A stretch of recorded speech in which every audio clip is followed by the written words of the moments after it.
A very warm welcome to Study IQ. I am Prashant Pavani. I hope you all are doing good. Today is 1st November. It was a very challenging day for me today.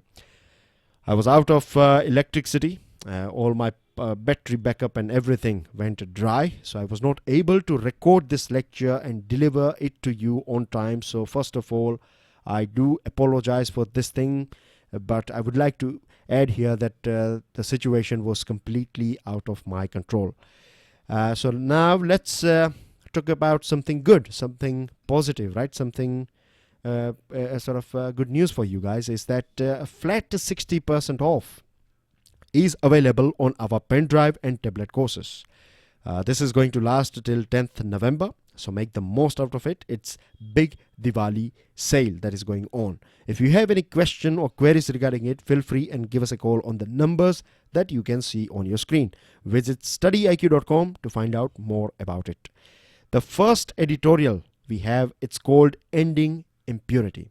It's a very horrific incident that took place back in 1987 in this Hasimpur village in Uttar Pradesh. 45 men from this village were abducted by uniformed personnel, right? Provincial armed constabulary. I'm going to call them PAC in this lecture. So this PAC personnel, they came here with their truck and they abducted these 45 men. And these 45 men were shot at a point blank range.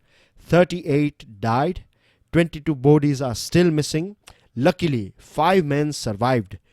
Now, all this thing, took place. This crime took place because the reason why this PAC people did this thing is because a brother of an army officer was killed in a communal violence. So, what this PAC people decided, they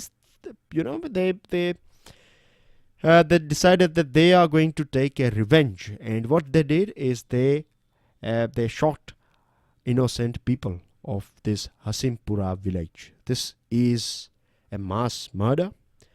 This is an incident of, you can say, impunity. This is a clear indication of anarchy that was going on in this part of our country. And it's very sad as well. It's sad because when we find this sort of incidents, as you can see here, right, this Muslim women, they are discussing things, and it from their facial expression, it looks like they are inquiring about their loved ones. And this sort of acts, what happens is that it will create this cracks, as well as it will create this valley between two communities living peacefully in a society or in a region. When this sort of incidents when we find this sort of incidents in our society, it becomes nearly impossible to mend these cracks, and it takes ages as well, and this ripple effect will go on, and it will spread like a virus in various different regions as well. I'm talking about this communal hatred, because naturally, right, the first thing when we lose our loved ones in this situation, in this type of situation, the first thing, I believe, if I'm not wrong, the first emotion will be of anger, that we need to do. We feel hopeless, we feel vulnerable. At the same time, we feel this a burst of, you can say, this rage as well. So this rage many a times is exploited by all those people who want to create troubles in society. So they will spread this propaganda and things like that, that this community will do this thing with you. You will never get justice in this country. This country is not yours, and etc. Blah blah blah. So all this sort of viral, you can say, diseases are basically blasted by this vested groups. So this is the reason why this sort of cases should be, that we should not, I would say, means they should be dealt with as, you can say, professionalism as possible, right? All those culprits as well should be dealt with iron fist. And the sad thing is that it takes ages in our country. This case is of this murder took place in 1987. This murders, right, mass murders, happened in 1987, but we are in 2018. So after nearly 31 years, what we are finding is these culprits are being awarded uh, this punishment by Delhi High Court. Anyways, finally, we have reached to a logical conclusion of this particular case, but it's sad that it took more than 30 years. We were lucky enough. When I say lucky, I mean to say that so far, I told you about this 5 men, right? They survived. But their testimony was not taken seriously, or their testimony was not considered as authenticate. But finally, it was this tipping point or turning point was this general diary register, in which you note down these details of this PEC personnel, their weapons, and the trucks they are using, the place where they are deployed, and things like that. So, based on this general diary register, the court came to this logical, and it was considered as an additional evidence by this Delhi High Court. And finally, justice has been done, but it is delayed as well. The reason why we find this sort of cases, earlier this year and last year, we saw these cases of mob lynching. Many times we find this sort of cases of police brutality and other things. And the reason why this sort of things are going on in our country is because of this culture of impunity. People who are associated with this sort of crimes, they believe, and they are right as well. They know that it's going to take ages. First of all, the case will go on for years and years. The second thing is, this is the first thing. The second thing is that they know that it is going to be nearly impossible to prove in the court that all these people who are named in this charge sheet, they will be punished, or things will be proved. So it becomes nearly impossible when you have this crowd associated with it, and when you have particularly this police personnel involved in it, then it becomes, because tampering with evidence and all these things takes place. So the reason why communal violence or lynchings are so common in India is the law seldom catches up with the perpetrators, and there is no effective deterrence if collective violence breaks out. And this is valid for contemporary period as well. Just observe this case, right? It took place in 1987, and the charge sheet was filed only in 1996, after nearly 9 years.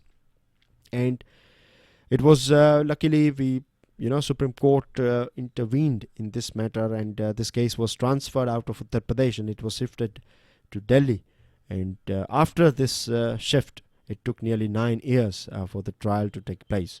High Court, whilst delivering its verdict, as you can see here on 31st October, 16 PEC personnel are convicted for murder and are sentenced for life imprisonment. High Court has termed this as custodial deaths, as well as targeted killings of people from a particular community. This is a very sad thing, this sort of prejudice and stereotype that we find in those departments and those people who are supposed to protect us. When we find this type of prejudice, it's basically, I would say, murder of democracy, as well as it is murder of secularism as well. And as we know, it's going to take ages to heal these wounds.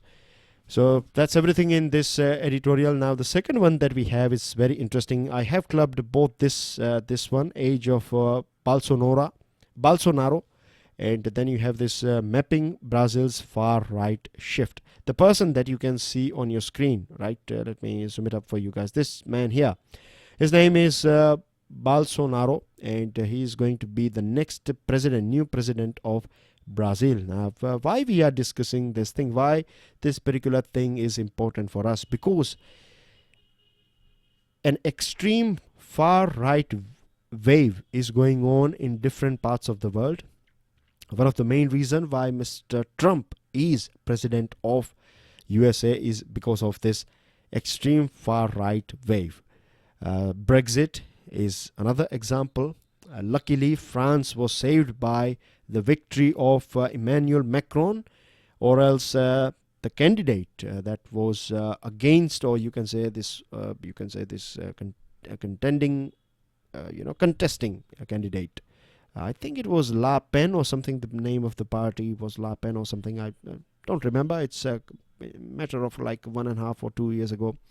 This thing took place, but I still remember the face of the lady. She was representing a party That was all about far right. So far right is what Mr. Trump is doing in America. So I hope you have got the message or the meaning. It's about being too conservative, supporting one particular religion, or maybe not allowing other countries or people from other countries to come into your country. So H1B visa sort of thing. We have talked about this thing as well, isn't it? So this is what far right is all about. Now Brazil is important because for this region, for the South American region or Latin American region, Brazil is the largest country and one of the most powerful country in Latin America. The other thing is because it is big, because it is powerful economically as well, it is doing better than other countries. So naturally, you are going to find migrants coming from various different Latin countries into Brazil.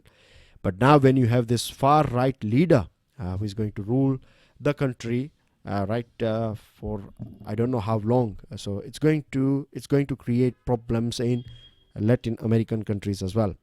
So some examples of far right government at present: Philippines, USA, Hungary, and now Brazil as well.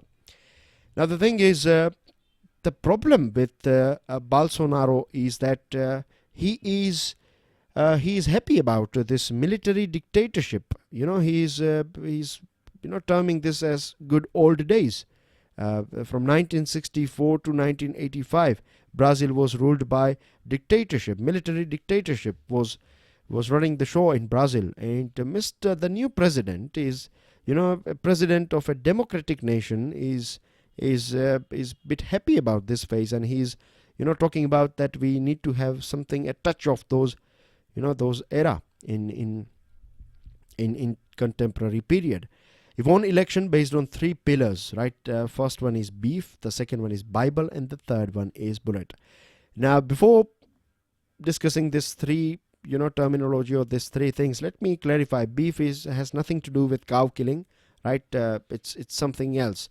And our Bible here again, right? It's nothing to do with Christianity, or I would say it's not about Bible as a holy book, right?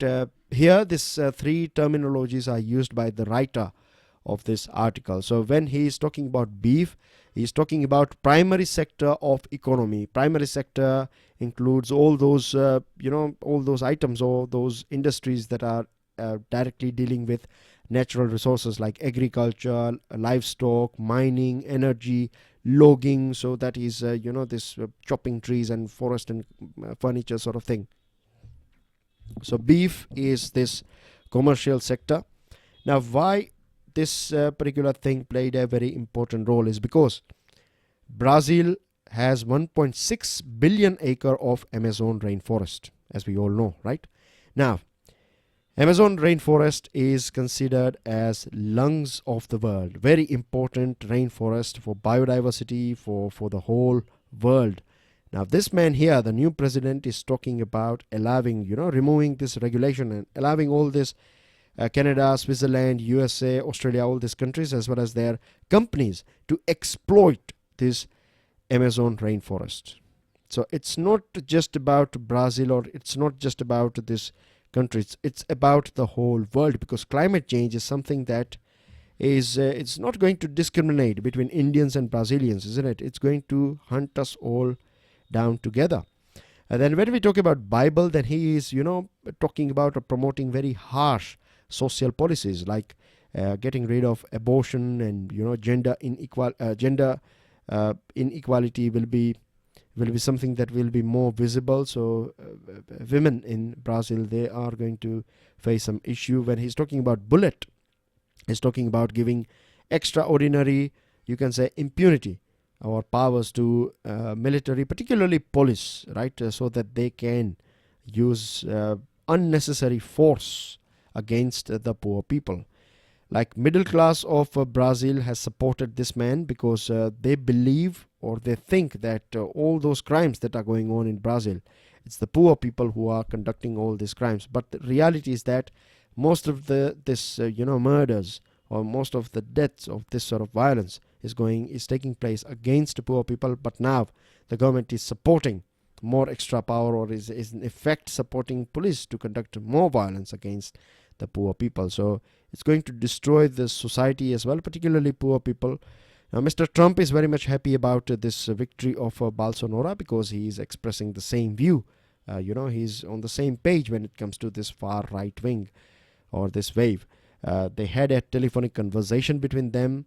There are so many industries and their players, top players, are celebrating this moment. They are hitting those champagne bottles, because they think that Bolsonaro, they think and they know this thing as well, that Bolsonaro may be bad for climate change, may be bad for poor people, but for them and for their businesses and for their bank accounts, Bolsonaro is going to be a very, you can say, guardian angel. He's going to allow them to exploit this natural resources and other things. So these big houses, these big influential people, they are celebrating this victory of Bolsonaro.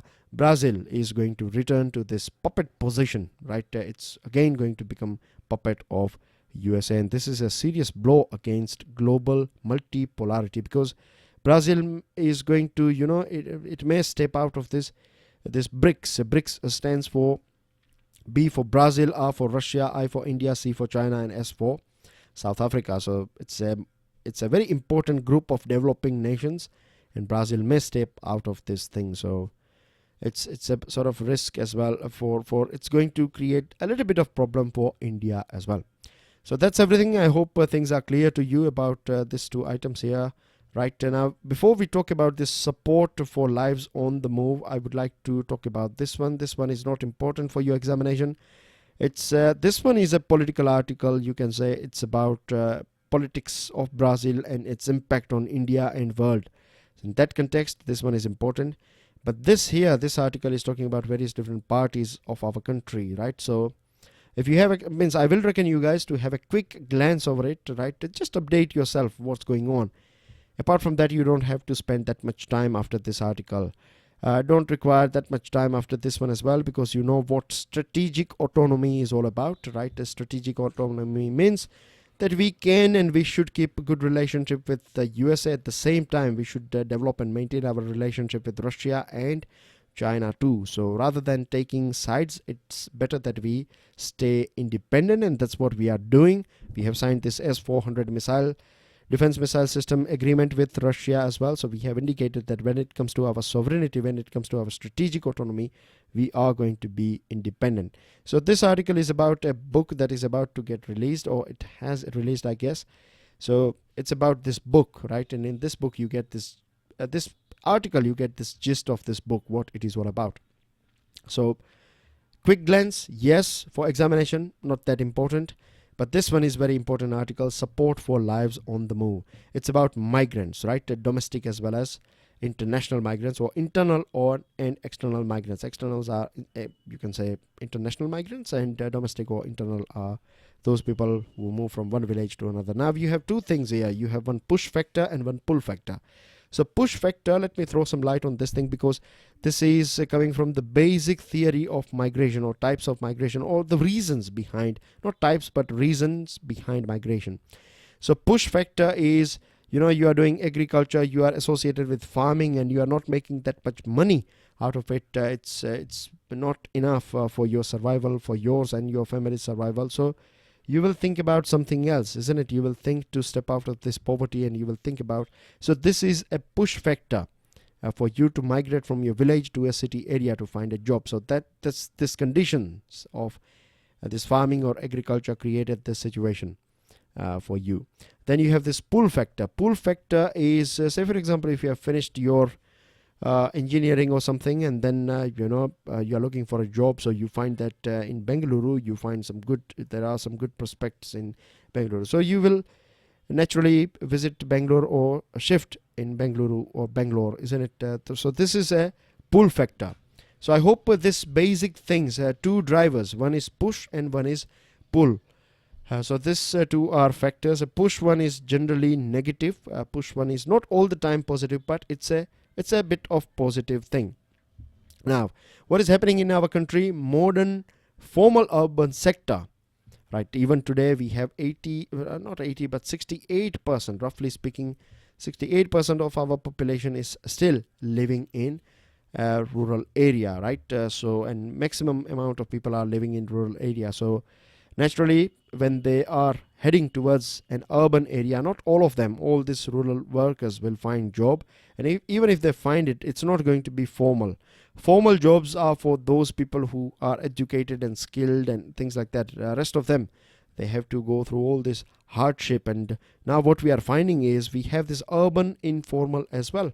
Look around you. If you are living in urban area, you will find there are so many informal, you can say, businesses and things going on. And in most of them, you will find that people from different parts of our country, they are working in this. So migrants are basically working in this urban informal sector, which is not that healthy for our economy. And it's not that it is growing, it's in fact a very mature urban informal setup that we have in our economy. If you go through 2014 data, then we find that migrant worker earns only 2/3 of what a local person can earn. Apart from that, migrants have to go through this search cost. They have to risk everything. Many times they fall in this trap of various different crimes as well, right? They are cheated, they are exploited and things like that, and they are segmented as well. Segmentation means basically if you are from UP, then you'll be doing this job. If you are from Bihar, you'll be doing this job and things like that. So this sort of segmentation, stereotyping and prejudice, this sort of things are also prevalent in our labor market. Now there are some benefits of migration as well. If you are highly skilled, if you have social connections, if you have assets and money a little bit that you can survive easily, then it can work out. Migrating to a place will be good for you. Migrants belonging to lower castes and tribes have also brought in enough income. At the same time, we find that many times caste and tribes and other things, this casteism plays a negative role as well for many migrants. But still, in city area, it's fading away, but still it is there. So it's important for us to get rid of, to minimize this urban informal and make it urban formal. But for that, we would need a proper national policy. Less than 20% of urban migrants had pre-arranged jobs. Most of the time what happens is that they have to migrate to a particular city. They have to find some accommodation, they have to pay money for this and everything. These are all expenses, and at the same time they are looking for a job. So it becomes very, very difficult, particularly for a person who is looking for not technical job or for labor work, right? It becomes a bit difficult without social connection or without anyone over there. So education plays a very important role here, and what we need to do in our country is we need to enhance a skill of our worker or rural worker. They should go through some training and things like that, so that they can become easy fit in this urban area. And this thing is important, this migration, and protecting these migrants, and not just from violence or other things. Protecting in the sense skilling them and creating this sense of security in them is important, because the remittances from migrants play a very important role in rural household. And if they are not finding job, then rural households will fall down and rural areas will fall down. And if that 68% of population is not living happily, if they don't have facilities, and if their situation is bad, then you can imagine I don't have to say the ripple effect will be on urban area as well. So a food for thought for you guys before we close down this chapter is, how about a job center? We have talked about this post offices, right? They are going to work as banks. So can we have a small corner in village level post office where informal or formal, if you're looking for any sort of job, you can visit this corner job center and you can register yourself. Nowadays, everyone, is using a mobile phone. At least they will have one phone per home, at least minimum. So if they have this thing, they can register their mobile number and they can be updated by this job center. So what this job center can do is collect data from this job seeker, and this data should be based on their skills and preferences and other things. This should be transferred to relevant departments or relevant cities and their job centers, and then it will become easier. So government has to take an initiative in this thing. This is just a food for thought. You can of course add more if you want to over the things that we have said. Post your opinions in the comment section of today's video. So that's everything in this support for Lives on the Move. This one is about a clear purpose. Now it's very easy to understand what's the main job of media or journalism. The basic purpose of journalism is the accurate reporting, right? That's the most important thing, that you are up to date, you are reporting things accurately as possible. And analysis of fact, providing analysis of fact plays a very important role. If facts are twisted with, then it will send out wrong message, and it can impact so many different walks of life. So we don't need this sort of thing. We need proper, free and fair journalism or media houses. We know that media houses are under influence of various different business tycoons, and many times government as well, or people who are very close to the government. So it is very important. And one more thing that I would like to add here is that journalism should learn something from teaching. They should learn something from education, because see, newspapers, they play a very important role. Journalism plays a very important role in keeping an eye on our democracy, as well as showing us mirror whenever it is required. But at the same time, we have to make sure that the language that this articles or language that they are using is as simple as possible. It is difficult to write in simple language. It is difficult to write in simple language, but it is easy to write in difficult language, right? So we need, the former. We need as easy as possible language, so that everyone can understand what that particular topic is all about. Now, moving on to latest items, dear friends, share no confidential info on Rafale deal has been said by Supreme Court. India's World Bank's Ease of Doing Business Index 2018 rank is number 77. Last year we were at 100, so a jump of 23 position is not bad, right? 14 reforms are recognized over last 4 years. 2 years running, India among top 2 years continuously, India is among the top improvers. Madras High Court has banned online sale of drugs. Then we have this only green crackers can be allowed. Now, what this green cracker is all about, very future I'm going to talk about this green cracker as well with you guys.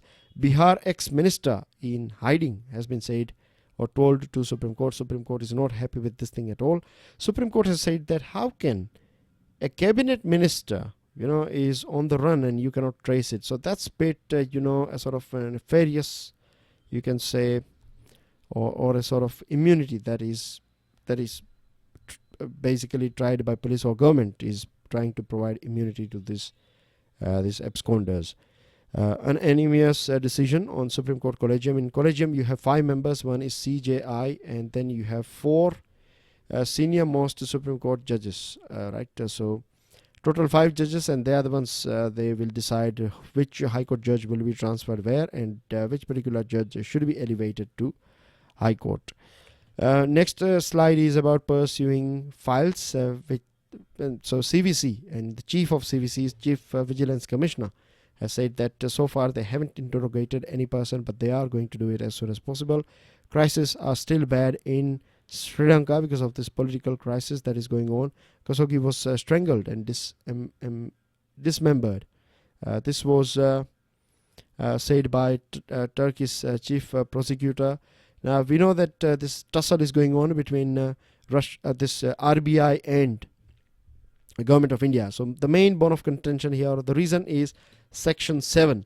So let's understand how it works. So it's basically, just in case if government wants to have a chat with RBI, or if a government wants to suggest something and would like to see that thing implemented, then government can use this Section 7 of the RBI Act, which empowers the government, a sort of upper hand.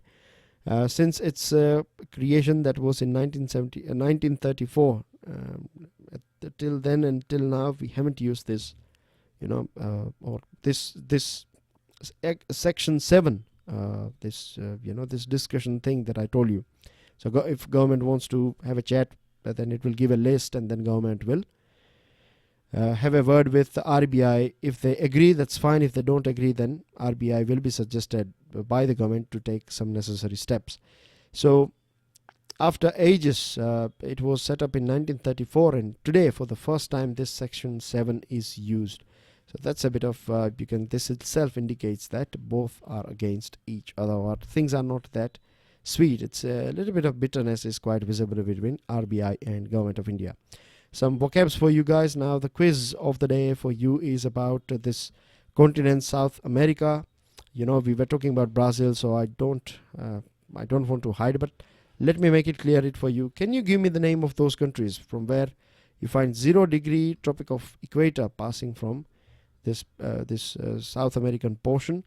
And do give me the name of capitals, right, from north to beg your pardon, not north, but from west to east, starting from here, right? If you have any country from where this IST is passing from, then not IST, but this 0 degree, right? 0 degree equator is passing from this. So give me the name of those countries as well as capital, and do pay attention to this South American continent, because tomorrow as well I'm going to ask you some more questions on this thing, and also you have to arrange this capital of this countries from west to east orientation. So that's everything in today's discussion. Again, I'm sorry for the delay, but as I told you, something that was totally out of my control. God bless you all. Thank you very much for your patience, and enjoy your studies. Jai Hind.